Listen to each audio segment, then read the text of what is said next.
नमस्कार मित्रांनो, Shri academy of सायन्सच्या ऑनलाईन व्हिडिओ लेक्चरमध्ये आपलं सहर्ष स्वागत आहे। या व्हिडिओ लेक्चरमध्ये आपण बघणार आहोत collaborator genes. Collaborator genes it is also called as modified supplementary genes और कोलॅबोरेटिव्ह सप्लिमेंटरी जीन्स। एक गोष्ट लक्षात ठेवा मित्रांनो, सप्लिमेंटरी जीन्स आणि कोलॅबोरेटर जीन्स मध्ये कन्फ्युजन करायचं नाही। सप्लिमेंटरी जीन्स आणि कोलॅबोरेटर जीन्स हे जरी दोन्ही एकसारखे जरी असतील तरी रेशो मध्ये हा बराच फरक आहे मित्रांनो। या ठिकाणी कोलॅबोरेटर जीन्सलाच मॉडिफाइड सप्लिमेंटरी जीन्स असं म्हटलेलं आहे, कारण जो सप्लिमेंटरी जीन ऍक्शन आहे तसेच या कोलॅबोरेटर जीन्सची ऍक्शन आहे। सप्लिमेंटरी जीन्सची जी ऍक्शन आहे मित्रांनो तीच कोलॅबोरेटर जीन्सची ऍक्शन आहे, म्हणून या कोलॅबोरेटर जीन्सला मॉडिफाइड सप्लिमेंटरी जीन्स असं म्हटलं जातं किंवा कोलॅबोरेटिव्ह सप्लिमेंटरी जीन्स असं म्हटलं जातं। दोघांमध्ये कन्फ्युजन करून बसायचं नाही, पाठ करू नका। पाठ केल्यानंतर तुम्हाला 100% कन्फ्युजन होणार आहे। कन्सेप्ट जर तुमची क्लिअर झाली, एक्झाम्पल्स आणि त्याचा फिनोटायपिक रेशिओ जर लक्षात राहिला तर तुम्हाला तेवढं सफिशियंट आहे। आता ह्या कोलॅबोरेटर जीन्सचं स्टेटमेंट काय बघा मित्रांनो। Statement: the two non allelic genes which produce their own effect independently when present in the dominant form or dominant state and also interact to form totally new traits। म्हणजे काय म्हटलेलं आहे बघा, टू नॉन ॲलिलिक जीन्स, दोन non allelic jeans आहे। Non allelic jeans म्हणजे कुठले आले, दोन वेगवेगळे जीन्स आहेत आणि त्या दोन वेगवेगळ्या जीन्स मध्ये कुठली इंटरॅक्शन्स असणार आहे, इंटरजेनिक इंटरॅक्शन्स आहे। आणि इंटरजेनिक इंटरॅक्शन्स असल्यामुळे इथं नॉन ॲलिलिक हा शब्द वापरलेला आहे। आता ती इंटरजेनिक इंटरॅक्शन्स मध्ये काय होतं मित्रांनो बघा, दोन वेगवेगळे जीन्स आहेत। हे दोन वेगवेगळे जीन्स दोन वेगवेगळ्या ठिकाणी दोन वेगवेगळ्या क्रोमोझोम्स वरती प्रेझेंट आहेत। ओके, आता हे दोन जीन्स आहेत ते डॉमिनंट फॉर्म मध्ये असताना वेगवेगळे कॅरेक्टरिस्टिक्स एक्सप्रेस करणार आहेत। पण ज्या वेळेला एकत्र येतील and also interact to form totally new traits, ज्या वेळेला हे दोन जीन एकत्र येतील त्यावेळेला मात्र ते नवीन कॅरेक्टरिस्टिक्स तयार करणार आहेत। हे ह्या स्टेटमेंटचं मिनिंग आहे। ओके, म्हणजे पुन्हा एकदा तुम्हाला सांगतोय, दोन जीन्स आहेत, या दोन जीन्स मध्ये इंटरजेनिक इंटरॅक्शन्स आहे। हे दोन जीन इंटरजेनिक इंटरॅक्शन्स मधून कोलॅबोरेटिव्ह जीन्स कसे आहेत ते आपल्याला दाखवतात। मग आता याच्यामध्ये मेकॅनिझम काय आहे मित्रांनो, तर दोन जीन्स दोन वेगवेगळ्या क्रोमोझोम्स वरती प्रेझेंट आहेत। हे दोन जीन्स डॉमिनंट फॉर्म मध्ये असताना दोन वेगवेगळे कॅरेक्टरिस्टिक्स एक्सप्रेस करतात। म्हणजे फॉर एक्झाम्पल पहिला जीन त्याचं स्वतःचं कॅरेक्टरिस्टिक्स एक्सप्रेस करेल, दुसरा जीन त्याचं स्वतःचं कॅरेक्टरिस्टिक्स एक्सप्रेस करणार आहे। म्हणजे हे दोन्ही जीन डॉमिनंट फॉर्म मध्ये असताना दोन वेगळे कॅरेक्टरिस्टिक्स एक्सप्रेस करणार आहे।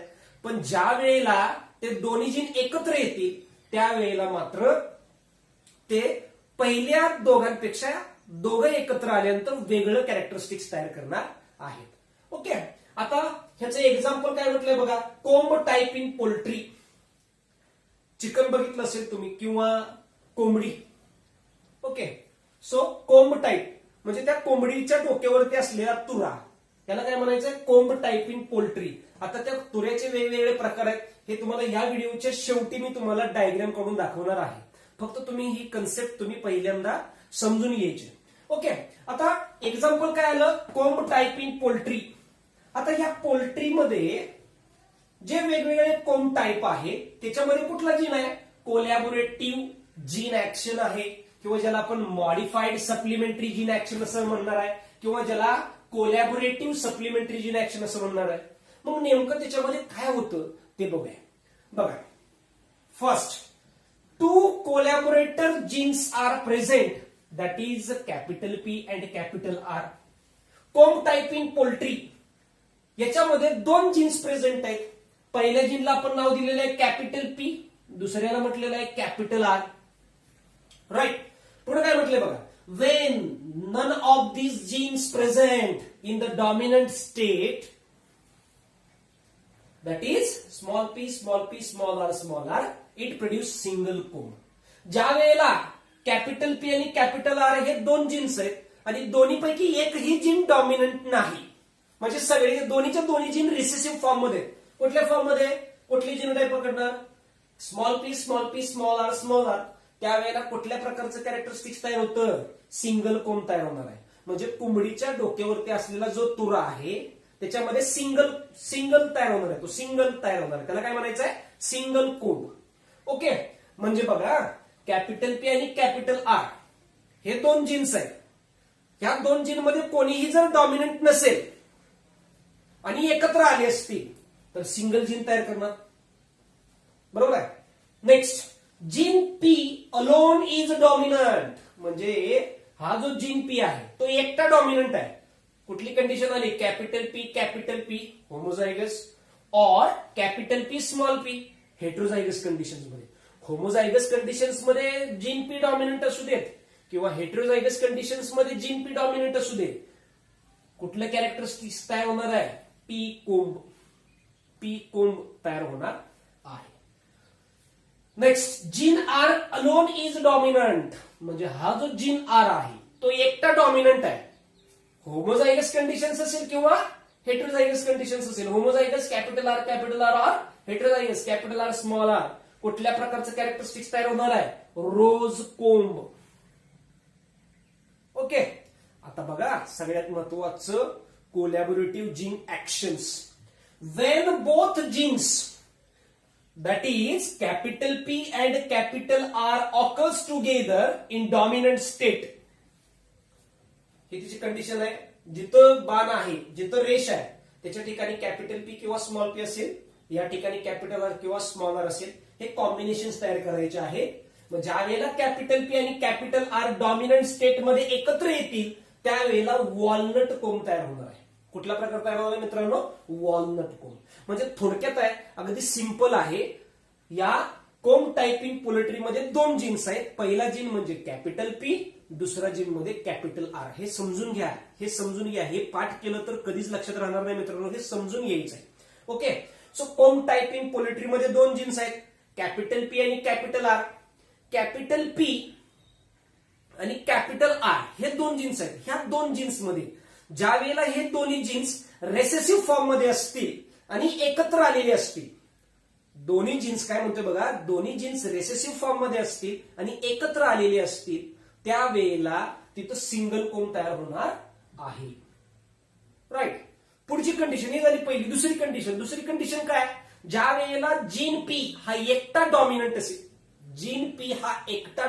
असेल त्यावेळेला मात्र तिथं पी कोंब तयार होणार आहे. तिची ही जिनोटाईप आहे किंवा आपण त्याचं कन्सिडर केलेलं होमोझायगस कंडिशन, हेट्रोझायगस कंडिशन आहे. तिसरी कंडिशन, ज्या वेळेला जीन आर हा एकटा डॉमिनंट असेल त्यावेळेला तिथं मात्र रोज कोंब तयार होणार. आणि सगळ्यात शेवटी चौथी स्टेप्स किंवा चौथा टप्पा, ज्या वेळेला कॅपिटल पी आणि कॅपिटल आर दोन्ही डॉमिनंट स्टेटमध्ये असतील आणि एकत्र येतील त्यावेळेला तिथं मात्र वॉलनट कोंब तयार होणार आहे. हे जे एक्झाम्पल्स आहे मित्रांनो ते आता आपण क्रॉसच्या मदतीनं बघूयात. मग बघा, cross. Parent female is cross with mail. Phenotype काय पकडलाय? फिमेल म्हणून आपण पी कोंब इज क्रॉस्ड विथ रोज कोंब. ओके. आता पी कोंबचा फिनोटाइप काय घेतलेला आहे? Capital P small R. कारण माहित आहे पी हा जीन आहे तो डॉमिनंट फॉर्म मध्ये असेल आणि होमोझायगस मध्ये असेल तर किंवा हेट्रोझायगस मध्ये असेल तर तो काय तयार करणार आहे? पी. म्हणून त्याची जिनोटाईप आपण हे घेतलेले आहे. रोजचा जीन आर आहे तो आर जर डॉमिनंट असेल होमोझायगस फॉर्म मध्ये किंवा हेट्रोझायगस फॉर्म मध्ये तर तो रोज कोंब तयार करणार आहे. पण आपण या ठिकाणी पॅरेंट हे प्युअर घेणार आहे. सो प्युअर पी कोंब आणि प्युअर रोज कोंब. ओके. पी चे जिनोटाईप हे रोजचे हे गॅमेट्स पाडा.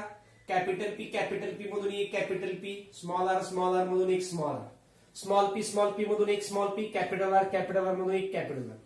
F1 जनरेशन काय आली? या दोघांचा क्रॉस करायचा आहे. Capital P small P, capital R small R. ज्या वेळेला दोन्ही जीन म्हणजे कॅपिटल पी आणि कॅपिटल आर एकत्र येतील त्यावेळेला काय तयार होणार आहे? वॉलनट कोंब तयार होणार आहे.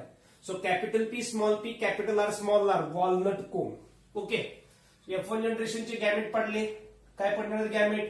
Capital P capital R, capital P small R, small P capital R, small P small R. Right. Gametes मिळाले, F1 जनरेशनचे गॅमेट्स मिळाले. आता F2 जनरेशन काढायचे.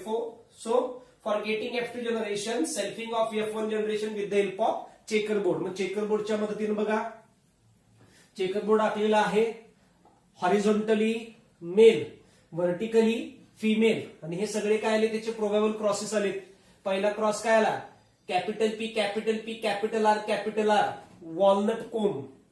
तुम्हाला माहित आहे, ज्या वेळेला कॅपिटल पी जीन आणि कॅपिटल आर जीन एकत्र असतील त्यावेळेला वॉलनट तयार होणार. फक्त कॅपिटल पी असेल तर पी, फक्त कॅपिटल आर असेल तर रोज, आणि सगळे रिसेसिव्ह असतील तर सिंगल. दुसरा capital P capital R small R walnut. Capital P small P capital R walnut. Capital P small P capital R small R walnut.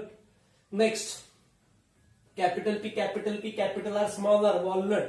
Capital P small R काय आलेला आहे, पी, कारण का फक्त कॅपिटल पी आहे. Next capital P small P capital R small R walnut. Capital P small R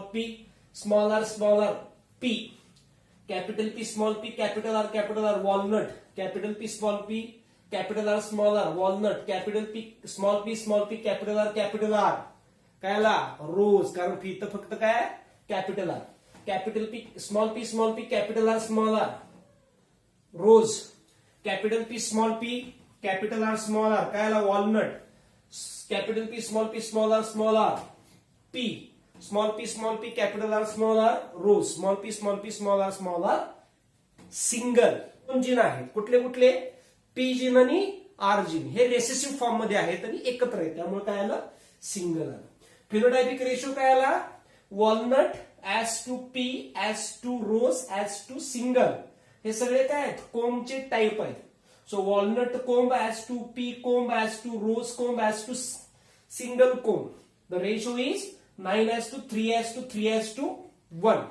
अशा पद्धतीने आपण हा नीटच्या दृष्टीने इम्पॉर्टंट असलेला कोलॅबोरेटर जीन्स, किंवा ज्याला आपण काय म्हणणार आहे, मॉडिफाईड सप्लिमेंटरी जीन्स असं म्हणणार आहे, हे आपण बघितलेलं आहे. त्याचं एक्झाम्पल बघितलेलं आहे, त्याचं रेशो बघितलेलं आहे. आता मी तुम्हाला सांगितलेलं आहे मित्रांनो, वॉलनट कोंब कसा असतो, पी कोंब कसा असतो, रोज कोंब कसा असतो आणि सिंगल कोंब कसा असतो, हे या डायग्राम मध्ये बघा.